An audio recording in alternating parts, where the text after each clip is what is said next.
tema Boas Práticas de Inclusão no Serviço Público e no Mundo Corporativo.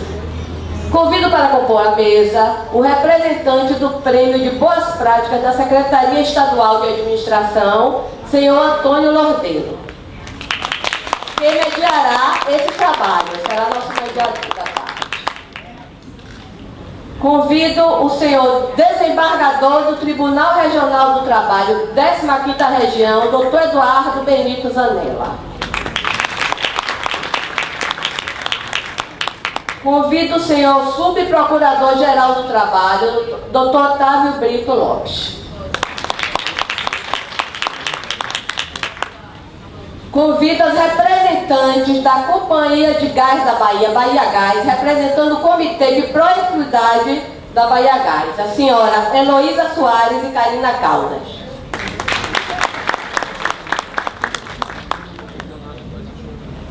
Ô, gente, vamos chegar mais para o meio para concentrar mais aqui, é possível? Me concentra mais, todo mundo presta mais atenção, se puder. Passo a palavra agora, os trabalhos para o senhor Antônio Lordeiro da SAEB. Boa tarde a todas as pessoas presentes. Com muito orgulho, muita alegria estar participando aqui desse evento da diversidade. E pela composição da mesa, eu acho que me cabe também falar um pouco das práticas aqui no estado da Bahia, na condição lá de representante da Secretaria da Administração. Eu sou da Coordenação de Orientação e Normatização da Superintendência de Recursos Humanos aqui do Estado. Então a gente está à frente lá das políticas, as políticas de pessoal do Estado da Bahia. E aí, o que é que a gente, lá enquanto Estado da Bahia, nós temos aqui para falar sobre a questão da diversidade, da inclusão das pessoas? Nós temos algumas experiências recentes. O primeiro momento foi aquela coisa do diagnóstico, da identificação e do reconhecimento de que a estrutura administrativa do Estado, como todas as demais estruturas de poder do Brasil, são estruturas que elas repercutem, elas refletem o modelo de exclusão racial e também a questão sexista, está claro lá na administração. E na medida do possível, o Estado da Bahia vem adotando algumas políticas que, na minha avaliação, têm minorado essa nossa constatação. Uma das experiências mais interessantes que nós tivemos, por exemplo, foi a questão do primeiro concurso para professor indígena, que é uma experiência recente, e estamos lá também passando por esse processo de aprimoramento desse projeto. E também a questão das cotas raciais, que é também um processo recente. A legislação que determinou que o Estado reservasse as cotas em todos os concursos, os primeiros certames começaram a ocorrer a partir do ano passado. Então a gente também ainda está com aquele processo ainda de maturação das discussões. Aqui nós adotamos o critério da autodeclaração, mas que ainda é um critério que, na nossa avaliação, que tem gerado algumas demandas e algumas discussões interessantes, que é também um ponto de desafio. O Estado da Bahia também já adota o critério do nome social.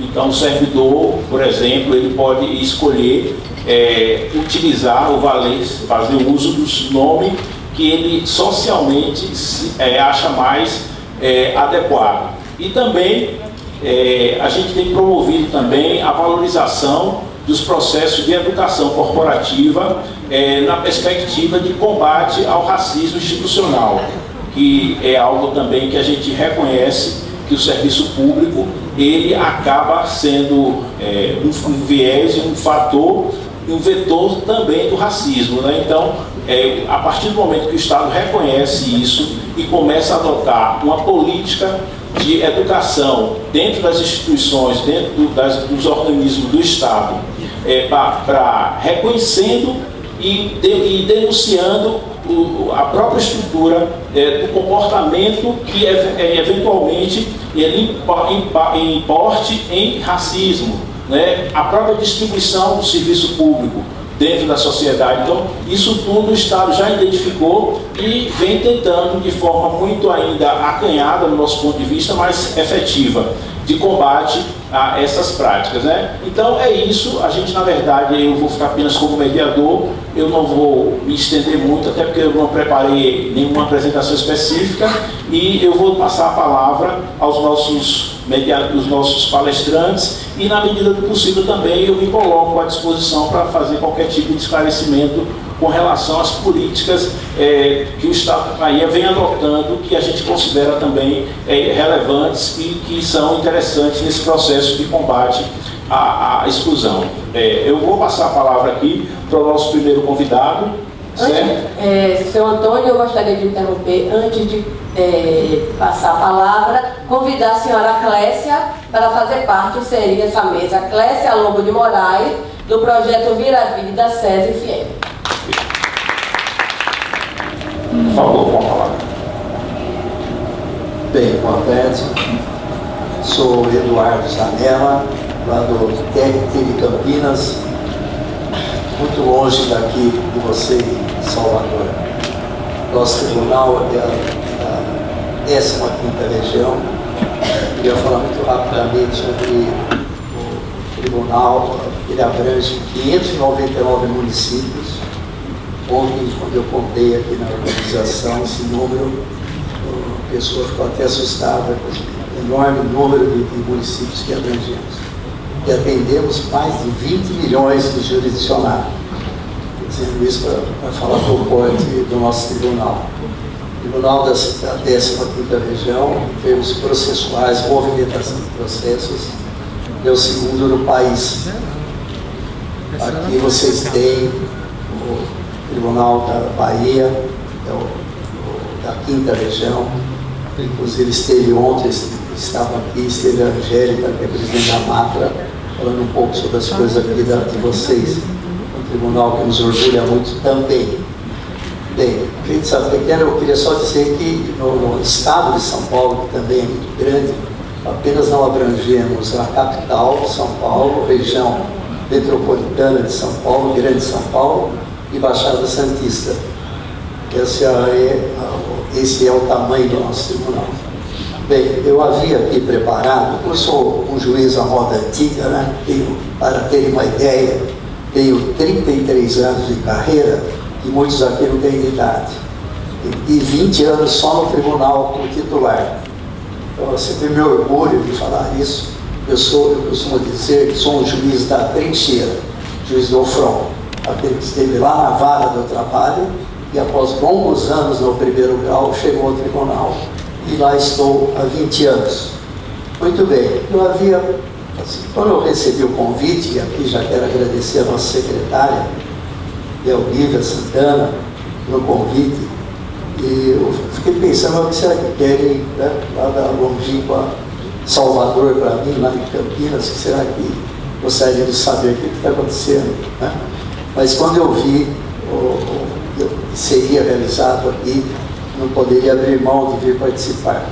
Desde ontem estou aqui, já aprendi muito, é interessante a diversidade, o nosso país é um gigante, né? Então já quero reiterar aqui os meus agradecimentos ao pessoal que nos recebeu aqui tão bem. Eu estou desfrutando da tal baianidade desde ontem e agradeço. Bem, assistindo aqui a algumas exposições, eu achei que o juiz é bem complicado, né? Geralmente ele é bem teórico, assim, tudo que você vai fazer tem um relatório, fundamentação e decisão, né? Eu estou com vontade de pular até esse relatório, eu fiquei anotando algumas questões, para ficar dando denominações, que são ações afirmativas, como é que estão, onde surgiram, como é que são, acho que vamos dispensar, eu estou achando tão prático. E outra coisa que eu estou achando muito interessante, e vou levar para a minha terra, é a participação, né? Estou achando muito interessante a participação de vocês aqui, em todos os painéis. Acho que vale muito a pena, às vezes, falar menos e ouvi-los também. Então, a única questão que como o painel, o tema, seria com relação às boas práticas, no meu caso, de inclusão no serviço público, e no meu caso, vou ficar com o nosso tribunal. Queria só lembrar que a inclusão social é um conceito utilizado de forma genérica, né? Entretanto, para compreender o seu significado, nós precisamos entender o seu oposto, ou seja, a exclusão social. Né? Na Europa, por volta dos anos 70, houve uma grande crise e ali o empobrecimento de umas parcelas da população, algumas minorias que foram excluídas de uma sociedade que já havia superado a pobreza. Aí você encontra os idosos, né? os deficientes, enfim, uma série de minorias que foram simplesmente excluídas. Por volta de 90, os organismos internacionais recuperaram esse conceito e dando a ele um sentido mais amplo. E, em decorrência, esse termo, exclusão social, passou a significar processo de privação e acesso aos direitos sociais como um todo. Bem, dito isso, é só lembrar aqui a história da inclusão, que todos vocês sabem perfeitamente o que é ser incluído, né? Não adianta a diversidade, como alguém falou ontem aqui, sem que haja a inclusão. Então, agora já gostaria de falar com relação ao nosso tribunal, aquilo que eu considero como boas práticas no serviço público. Uma delas é o nosso comitê de erradicação do trabalho escravo, tráfico de pessoas em discriminação, o qual eu presido no nosso tribunal. É composto por 3 desembargadores e 2 juízes de primeiro grau. Em junho de 2015, foi ampliada a sua competência com relação à discriminação. E nós encontramos até hoje, inclusive no tribunal, recebemos as sentenças de despedidas discriminatórias e as temos remetidos ao Ministério Público. E esse comitê, só para explicar aqui por que eu considero uma boa prática, ele tem por finalidade combater, obviamente, o trabalho escravo, também promover encontros, seminários, inclusive com juízes de primeiro grau, lá na circunscrição onde eles trabalham, para que eles tenham conhecimento como distinguir o trabalho análogo de escravo, evidentemente, né? Como é que ele vai fazer a questão das provas. E uma das questões que nos chegou pela Procuradoria Federal é que, geralmente, esses processos iniciados em diligências com o Ministério Público, o Ministério do Trabalho e o nosso tribunal, muitas vezes você não tinha coletado provas suficientes para poder condená-los na justiça criminal comum. E até hoje nós falamos que são muito raras essas condenações. Então, atento a isso, uma observação que foi feita por um procurador, nós começamos a fazer esse trabalho localmente em algumas circunscrições com os colegas, levamos esses procurador federal, procurador da República, para que explicassem como que deveriam tratar. Por que nós não conseguimos muitas vezes essa prova?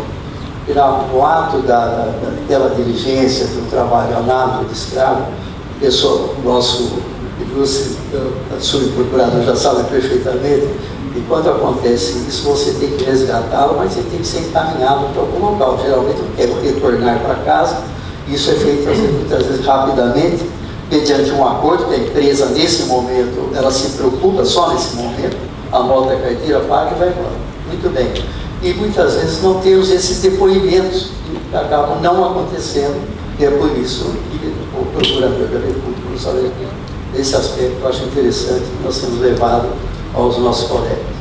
Também temos um plantão itinerante. Esse plantão itinerante ele é feito por juízes voluntários, que normalmente acompanham as diligências do nosso Ministério Público, da 15ª Região, e também do Ministério do Trabalho, para adotar as medidas reputadas urgentes, inclusive de apreensão de documentos, etc.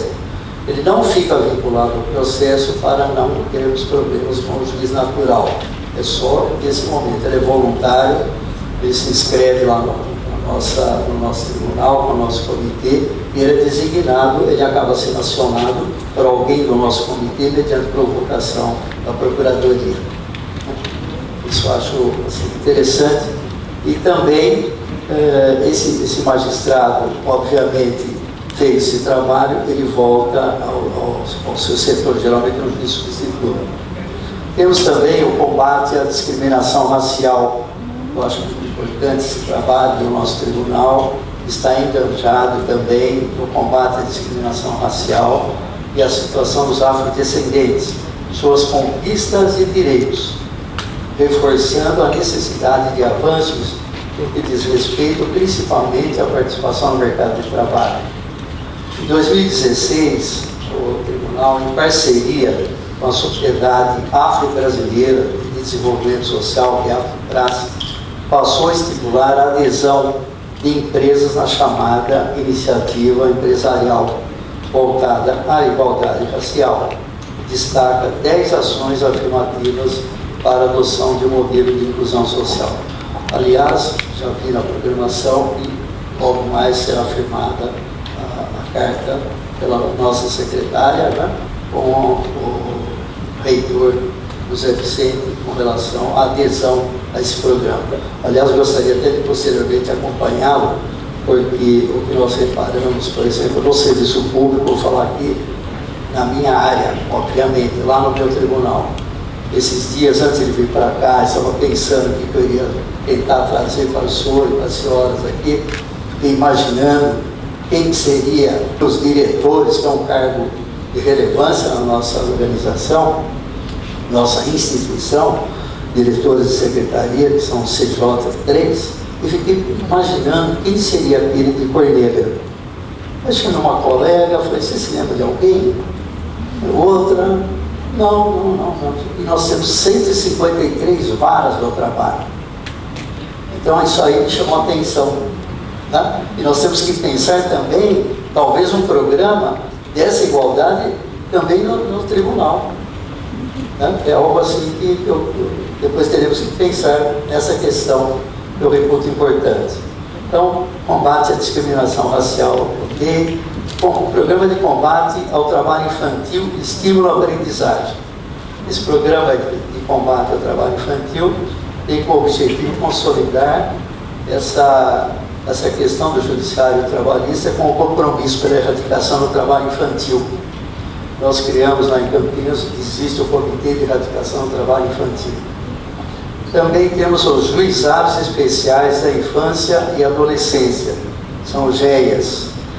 Eu quero até aproveitar, também é uma outra questão que nós passamos lá na época da Corregedoria, estávamos na Corregedoria e assinamos uma recomendação conjunta com o Tribunal de São Paulo, a Corregedora, na época do Tribunal de São Paulo, o TJ, Tribunal de Justiça, e com o Ministério Público, assinamos uma recomendação no sentido de que fosse reconhecida a competência de um juiz do trabalho para autorizar o trabalho do menor.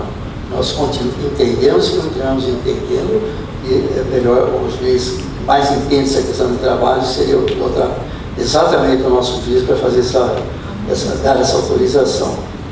Foi algo que foi plenamente aceito pela Corregedoria do TJ, só que alguns inclusive compreendia também o trabalho artístico.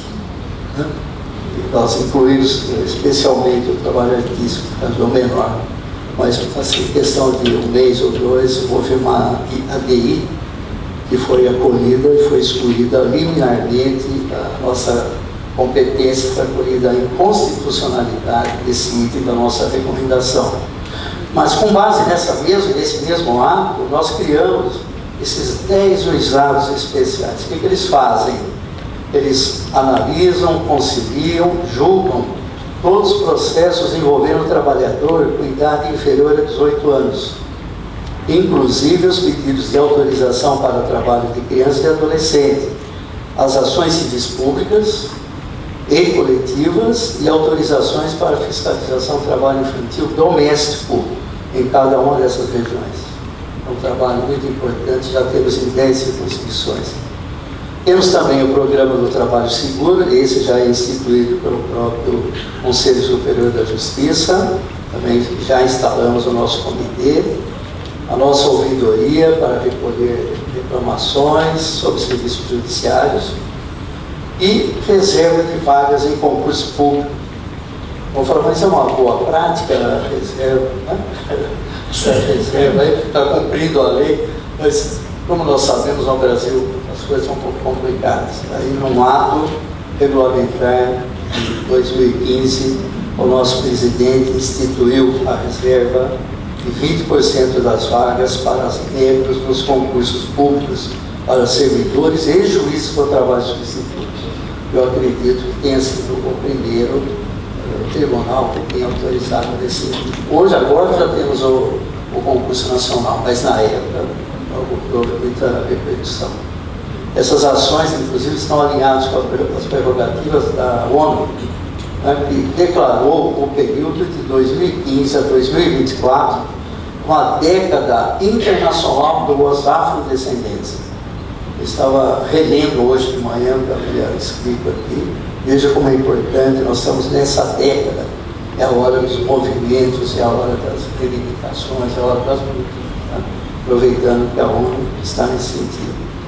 Por fim, nós também temos a inclusão de pessoas com deficiência, em observância ao artigo 5º, parágrafo 2º da Lei 8.112, né?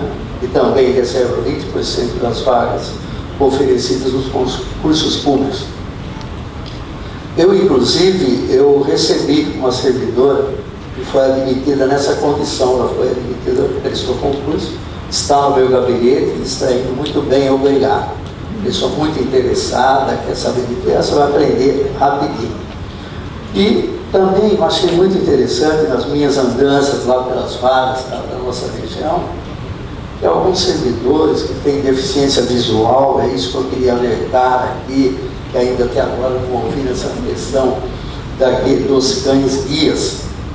Talvez seja uma questão de política pública, algo que devêssemos fazer. Eu sei que, pelo que eu ouvi dizer, é muito caro, né? Parece que esses cães, se não me engano, são treinados fora, nos Estados Unidos, mas por que não trabalharmos com essa questão da política pública nesse sentido, né? Sexta-feira eu estava voltando de Brasília num curso, aí subi no avião, aí entrou uma pessoa dessa condição, aí veio o cão guia, deitou no pé, deu um latido. É algo que nós deveríamos, já que nós estamos aqui para debater, talvez pensar nessa questão, não sei como é que seria. Não sei se estou pedindo algo muito complicado, muito difícil. Por fim, já estou terminando, por fim, nós do comitê, nós estamos sempre, vou terminar em 5 minutos, por fim, do comitê resolvemos criar uma série de depoimentos de juízes. Acho bom vocês terem uma ideia. Na verdade, o nosso povo não tem ideia real do juiz. Ele só vê na televisão que ele ganha 100 mil por mês, que eu gostaria até de receber, mas não é meu caso, né? Então, é só isso. 60 dias de férias, trabalha pouco, etc. E a realidade é bem diferente. Então, nós fizemos assim, colher depoimentos de juízes que somos como vocês. Nós somos pessoas do povo e, momentaneamente, estamos ocupando um cargo público que foi duramente conquistado. Então, o que nós pedimos para os 7, 8 juízes? Uma série, chama-se Vida e Trabalho, está no YouTube, já estamos no 3º capítulo, e Facebook também. O que o juiz conta ali? Uma experiência de um processo marcante que tenha passado por ele, o que ele passou, o que ele sofreu. Tem que ser rápido, porque embora neto de professor, filho de professora, marido de professor, irmão de professor, não sou professor, mas eu aprendi que se passar no YouTube mais do que 3, 4 minutos, ele vai assistir, né? Então tem que ser rápido lá. Então, temos alguns vídeos, eu falo com os vídeos ao máximo aí, 4, 5 minutinhos, né? Muito bem. Então, achei até ontem assistindo aqui o que estava acontecendo, eu resolvi pedir aqui para a organização que pudéssemos passar um desses vídeos. E eu costumo dizer que a paciência, eu li em algum lugar que a paciência é uma virtude celestial, né? Acho muito bonito isso. Então, um pouquinho de paciência para passarmos aqui os 3 minutinhos, eu acho que vale muito a pena para vocês sentirem o que é um juiz julgando o processo. Por favor, se possível. Está dentro do seu prazo, se preocupe, está tranquilo, no prazo. 3 minutos.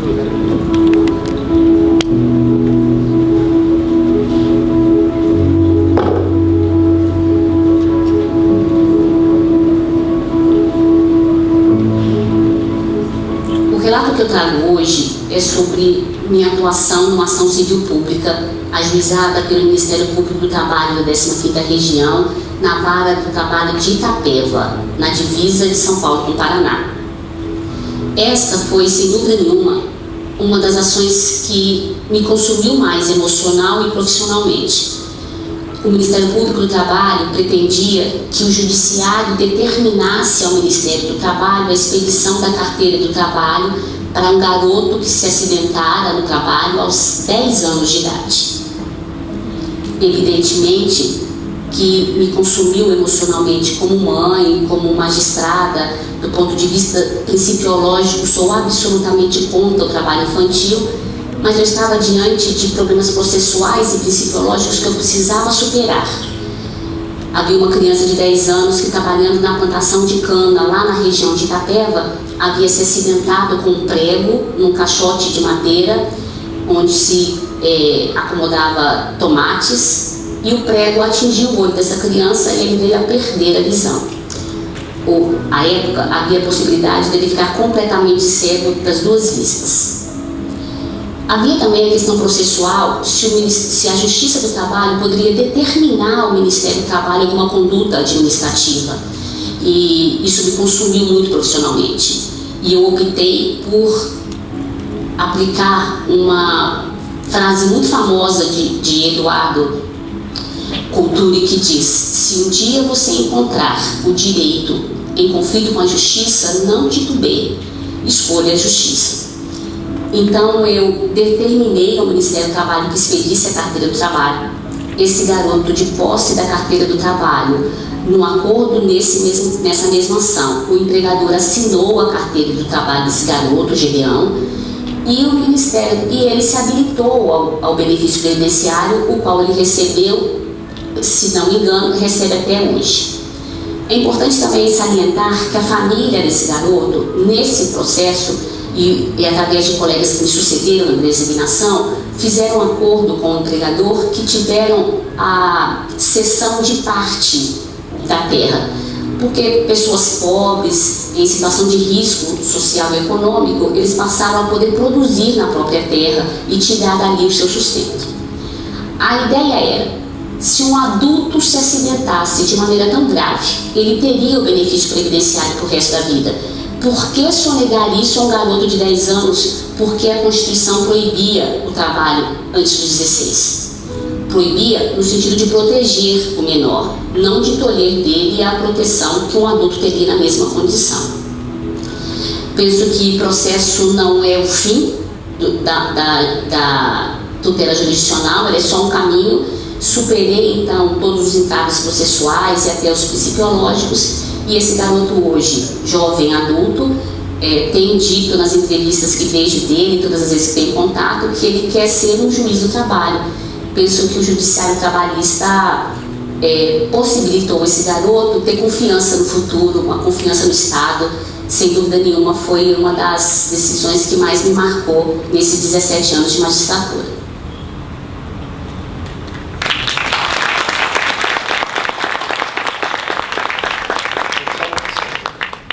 Muito bem, então eu gostaria de dizer que nada mais oportuno, desculpe ficar de costa para você, nada mais oportuno que esse depoimento, né, quando nós estamos às vésperas de entrar em vigor a nova lei trabalhista, gente. Né? Aí vão dizer que o juiz não quer aplicar. Veja que interessante, nem havia base de sustentação para dessa decisão, e teve que decidir. Né? Não foi proposital, a ideia surgiu ontem aqui. Mas, e finalmente, agora prometo ficar quietinho, porque eu quero ouvir todos aqui, que eu tenho pelo menos uma boa notícia dentro desse país, que vira e mexe, você assiste aquele jornal à noite, né? Só más notícias, só questões envolvendo corrupções, etc. Pelo menos uma boa notícia nesse mar desse tipo de coisa. Acabou de ser concedida uma liminar pelaquela ministra Rosa Weber, suspendendo os efeitos da portaria do trabalho escravo. Então nós temos,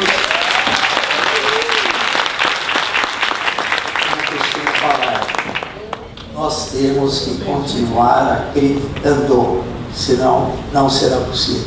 Né? E essa decisão me fez acreditar ainda mais. passará pelo referendo do Supremo, mas nos deixou assim, muito entusiasmados. Vamos acreditar que é possível. Obrigado.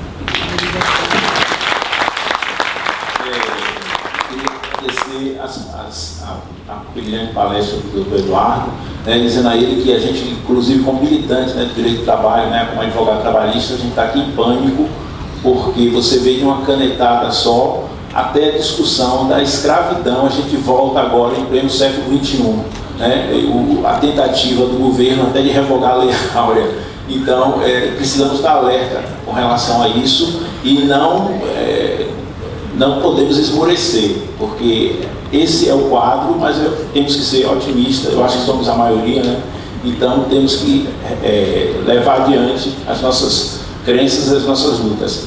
Dando então continuidade, eu passo a palavra aqui às doutoras Heloísa Soares e a doutora Karina Caldas, são advogadas lá da Bahia Gás, e elas também vão apresentar aqui um pouco lá da realidade da empresa delas.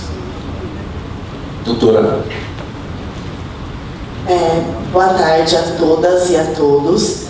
Primeiramente, gostaria de justificar o nosso diretor-presidente Luiz Gavazza não pôde vir, que ele já tinha um compromisso, mandou um abraço à secretária Olivia Santana.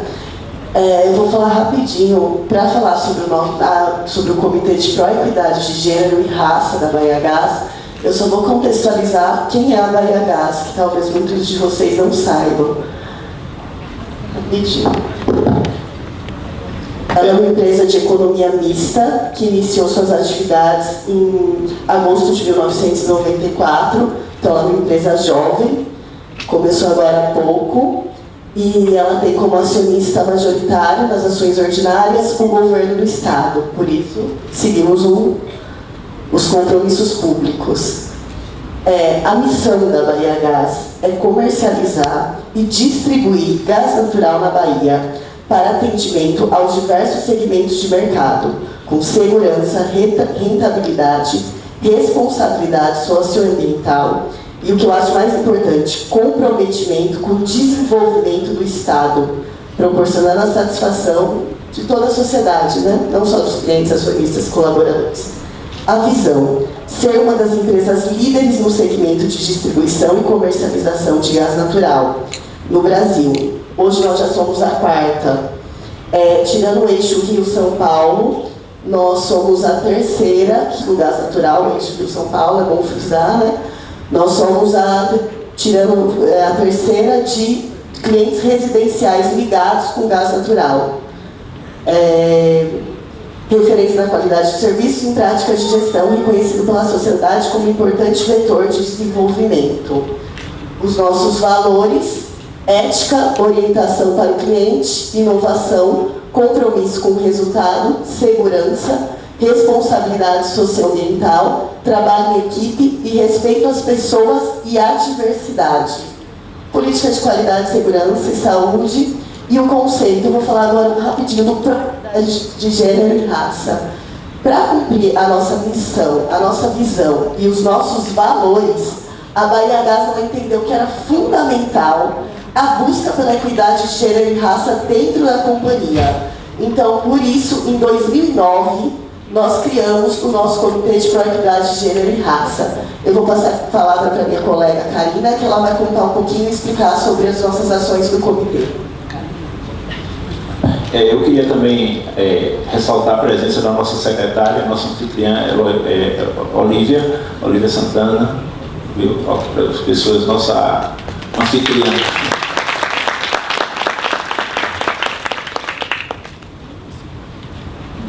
Boa tarde a todas e todos. Meu nome é Karina Caldas, sou presidente da Comissão de Licitação da Bahia Gás e membro do Comitê para a Equidade de Gênero e Raça. Estamos aqui, eu e a Heloísa, representando o presidente Luiz Gavazza, como ela já falou, não pôde estar presente.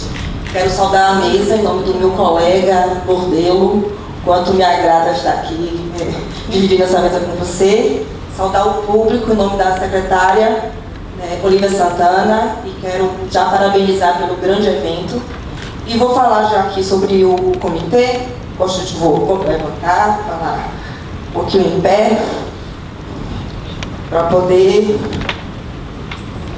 explicar mais um pouquinho sobre o que é o Comitê para a Equidade de Gênero e Raça da Bahiagás. Então, como a Heloísa já iniciou falando sobre a decisão da Bahiagás e o intuito de ampliar os seus horizontes e adotar políticas que sejam para a igualdade de gênero e da raça no ambiente corporativo, a Bahiagás, em 2009, ela se identificou com esse programa que foi desenvolvido pela Secretaria Especial de Políticas para as Mulheres da Presidência da República, que infelizmente foi extinta pelo atual governo. O selo, que daqui a pouco eu vou falar sobre ele, que nós sempre participamos, né, de um selo que garante a gestão eficiente, ele também está suspenso por conta disso. Então, como objetivo geral, temos promover a igualdade entre mulheres e homens, de raça no âmbito das suas relações de trabalho. Quais são os objetivos específicos? Contribuir para a eliminação de todas as formas de discriminação no acesso, remuneração, ascensão e permanência no emprego. Conscientizar e incentivar empregadoras e empregadores em relação às práticas de gestão de pessoas e de cultura organizacional, que promovam a igualdade de oportunidade entre mulheres e homens dentro das organizações. Reconhecer publicamente o compromisso das organizações com a igualdade entre mulheres e homens no mundo do trabalho e promover a rede para a equidade de gênero e raça. Disponibilizar e divulgar um banco de práticas de igualdade entre mulheres e homens e de raça no âmbito da gestão de pessoas e da cultura organizacional no mundo do trabalho. Quais são os princípios norteadores? A não discriminação social e sexual no ambiente de trabalho, a promoção de relações de trabalho não discriminatórias em razão de sexo, raça ou etnia, religião, opção sexual, entre outras, a equidade salarial entre homens e mulheres e o acesso das mulheres a cargos de gestão e direção. A promoção do equilíbrio entre vida pessoal, familiar e profissional. Bem, falando sobre o selo, esse programa de Proequidade de Gênero e Raça, ele é destinado para qualquer empresa privada ou pública de médio e grande porte, e a sua adesão ao programa ela é de forma voluntária. A empresa preenche uma ficha cadastral e encaminha um plano de ação de ações voltadas à equidade de gênero e raça. Através da análise desse plano de ação no decorrer do programa, a empresa ela pode ser credenciada com o selo para a equidade de gênero e raça, que é o que lhe diz que trata-se de uma empresa com gestão eficiente no combate à desigualdade. Então, após executar as ações voltadas e disseminar novas concepções na gestão de pessoas e na cultura organizacional, para alcançar a igualdade entre homens e mulheres no mundo do trabalho, a Bahiagás passou a concorrer desde 2010 do selo Proequidade de Gênero e Raça da SPM, sendo condecorada nas 3 edições que participou.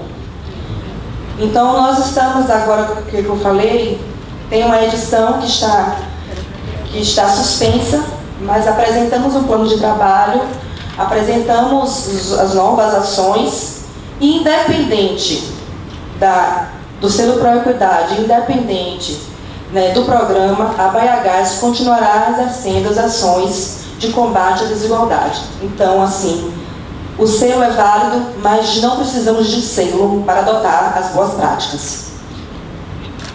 Gestão de pessoas. Então, com o programa, com a adoção do programa, algumas boas práticas foram adotadas. Dentre elas, na gestão de pessoas e recrutamento e seleção.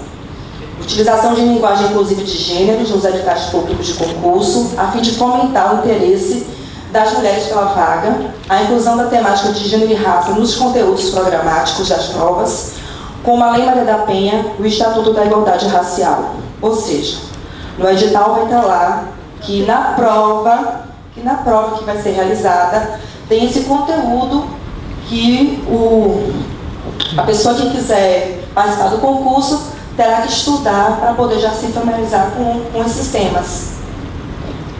Inclusive, recentemente, no último edital, tivemos um concursado que ele foi chamado para ocupar uma vaga, e ele fez aquela autodeclaração que é tão questionada, né, Lordelo? A autodeclaração. E aí a Bahia Gás se deparou com essa autodeclaração e qual foi a forma da gente poder, né, validar a autodeclaração. Nós convidamos a CEPROME, que é a Secretaria de Promoção e Igualdade Racial, foi convidada para poder bater um bate-papo com o candidato e poder validar a autodeclaração. Então foi feito para a gente que tenha maior visura e transparência no processo e de que fato ela possa ser considerada válida sem ter questionamento da sociedade quando a gente chamar um concursado nessa condição de cota racial. Capacitação e treinamento. Inclusão do tema nos treinamentos básicos de segurança, TBS. Então, quem não é do mundo corporativo, algumas empresas de grande porte adotam o TBS como uma prática diária. E essa prática diária está inserida nela, em conteúdos também de segurança e meio ambiente, está inserida nela essas temáticas referentes a gênero e raça. Com a sensibilização dos trabalhadores e trabalhadoras das empresas terceirizadas para a temática de gênero e raça e discriminação, Lei Maria da Penha, entre outros. Ascensão funcional e planos de cargos e salários. Uma pesquisa interna para a verificação de ascensão na carreira de homens e mulheres e criação de mecanismos para promover a igualdade de oportunidade de ascensão das mulheres na companhia. Hoje nós temos na Bahia Gás uma equiparação entre homens e mulheres no cargos de alta direção. Então a Bahia Gás está atuando fortemente nessa igualdade.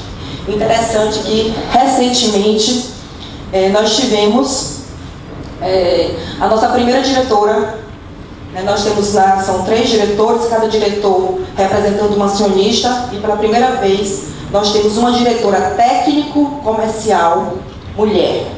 E isso também a gente valorizou o fato de uma mulher numa área que é considerada, né, ainda nos tempos primórdios, como uma área que é exercida apenas por homens, uma mulher de carreira como diretora técnico-comercial da Bahia Gás. Um outro momento também interessante falar sobre essa questão de cargos e salários, tive recentemente representando a Bahia Gás no 18º Congresso de Governança Corporativa realizado pelo IBGC. Lá foram abordados vários cases, e um case interessante é que um grande escritório de advocacia disse que dentre os conselheiros para compor seu quadro na sua organização, até procurou mulheres para poder compor o quadro, mas que não achou mulheres com currículos adequados e, portanto, não adotou o critério de paridade entre os seus conselhos. E aí eu pergunto, quer dizer que a gente tem que estar 100% apta para exercer algum tipo de função? A gente não pode ter nenhum treinamento, a gente não pode se capacitar. Apenas temos que nascer já conselheiras, advogadas, juízes. A gente não tem o tempo de poder aprender sobre determinado assunto. Ou seja, não vamos sempre com esse discurso de que não somos capazes, não vamos nos dar a oportunidade de ser capazes? Enfim, a Bahia Gás pensa diferente. Na política de benefícios também temos algumas conquistas, como licença maternidade de 6 meses, auxílio creche, babá e horário flexível de trabalho foram pautadas através das ações do Comitê Pro Equidade, Gênero e Raça. Programa de saúde e segurança, realização de atividades direcionadas ao público feminino e negro, abordando assuntos importantes como a anemia falciforme, HPV, violência contra a mulher, técnicas domésticas, além de promoção da saúde e segurança do trabalho, por meio de atividades com foco no público feminino e suas atividades dentro e fora da companhia.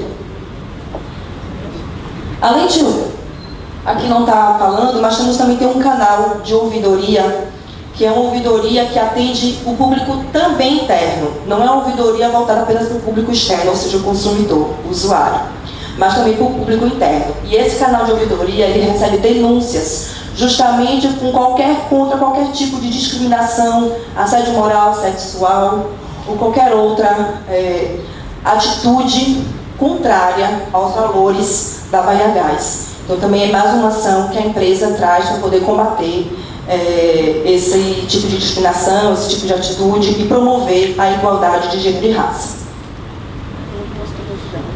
E aqui, para finalizar, a gente trouxe aqui algumas curiosidades, né, de longas datas, né? Então eu vou fazer aqui uma leitura, se não estiver bom para vocês. A mulher deve adorar o homem como a um Deus. Toda manhã, por 9 vezes consecutivas, deve ajoelhar-se aos pés do marido e, de braços cruzados, perguntar-lhe: Senhor, o que desejais que eu faça? Zaratustra, filósofo persa, século 7 a.C. Todas as mulheres que seduzirem e levarem ao casamento os súditos de Sua Majestade mediante o uso de perfumes, pinturas, dentes postiços, perucas e recheio nos quadris, incorrerão em delito de bruxaria e o casamento fica automaticamente anulado. Constituição Nacional Inglesa, lei do século XVIII. Quando o homem for repreendido em público por uma mulher, cabe-lhe o direito de derrubá-la com um soco, desferir-lhe um pontapé e quebrar-lhe o nariz, para que assim, desfigurada, não se deixe ver envergonhada de sua face. E é bem merecido por dirigir-se ao homem com maldade, de linguajar ousado. Le Manière de Paris, Tratado de Conduta Moral e Costumes da França, século XIV. As crianças, os idiotas, os lunáticos e as mulheres não podem e não têm capacidade para efetuar negócios. Henrique VI, rei da Inglaterra, chefe da Igreja Britânica, século XVI. Que as mulheres estejam caladas nas igrejas porque não lhes é permitido falar. Se quiserem ser instruídas sobre algum ponto, interroguem em casa os seus maridos. São Paulo, apóstolo cristão. Vamos. A natureza só faz mulheres quando não pode fazer homens. A mulher, portanto, um homem inferior. Aristóteles. O pior adorno que uma mulher pode querer usar é ser sábia. Lutero. O lugar de mulher é no lar. O trabalho fora de casa masculiniza. Revista Querida, 1955. A esposa deve vestir-se depois de casada com a mesma elegância de solteira, pois é preciso lembrar-se de que a casa já foi feita, mas é preciso mantê-la bem presa. Jornal das Moças. Sempre que o homem sair com os amigos e voltar tarde da noite, espere-o linda, cheirosa e dócil. É fundamental manter sempre a aparência impecável diante do marido. A mulher deve fazer o marido descansar nas horas vagas, servindo-lhe uma cerveja bem gelada, nada de incomodá-lo com serviços ou notícias domésticas. Jornal das Moças. Esse Jornal das Moças era, se o seu marido fuma, não discuta pelo simples facto de cair cinzas no tapete. Tenha cinzeiros espalhados por toda a casa. Se desconfiar da vitalidade do marido, a esposa deve redobrar seu carinho e provas de afeto sem questioná-lo. Revista Cláudia. Revista Cláudia tem até hoje. A desordem no banheiro desperta no marido a vontade de tomar banho fora de casa. Interessante. Então é isso. A gente trouxe aqui algumas curiosidades, infelizmente, um tempo passado, mas que hoje parece estar tão presente. Aproveitei e peguei aqui um material sobre a Coalizão Empresarial para a Equidade Racial e de Gênero, de um grupo da Ethos e apoiado pelo programa Fundo Newton, oferecido pelo governo do Reino Unido e pelo Conselho Britânico. Um material excelente. Mas aí a gente vê que nós temos um material de um outro país, Reino Unido. Nós não temos hoje um material do nosso governo apoiando as políticas públicas voltadas para o combate de desigualdade de gênero e raça. Quando eu falo governo federal, porque nós temos no governo estadual, inclusive a CETRE faz isso, a Bahia Gás faz isso, no combate a essas políticas, a SPM faz isso, no combate a essas políticas. Então, vamos aproveitar Infelizmente, dentro desse cenário, que a gente está com tantas notícias ruins, nunca deixar de acreditar e nunca desistir e fortalecer cada vez mais o apoio a essas políticas públicas voltadas para a equidade de gênero e raça. Obrigada.